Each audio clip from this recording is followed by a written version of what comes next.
और बहुत सारे स्टूडेंट का ये भी डाउट था कि सर 2030 में डीएलएड कोर्स जो है बंद हो जाएगा। न्यू एजुकेशन पॉलिसी 2020 के अकॉर्डिंग जो है 4 साल का आईटीईपी आएगा इंटीग्रेटेड। आपका डाउट ये है कि अगर 2030 में बंद हो जाता है तो अगर जो 2025 से 27 सेशन में या कोई 26 से 28 सेशन में अगर डीएलएड करता है तो क्या उसकी कोर्स की मान्यता 2030 के बाद रहेगी या नहीं रहेगी? क्या वह 2030 के बाद टीचर बनने के लिए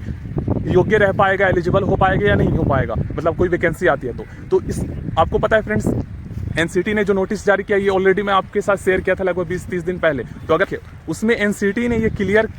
किया है कि न्यू एजुकेशन पॉलिसी 2020 के अकॉर्डिंग 2030 में डीएलएड कोर्स बंद हो जाएगा, लेकिन वे स्टूडेंट जो 2030 से पहले डीएलएड करते हैं उसकी कोर्स की मान्यता लाइफ टाइम तक होगी और वह 2030 के बाद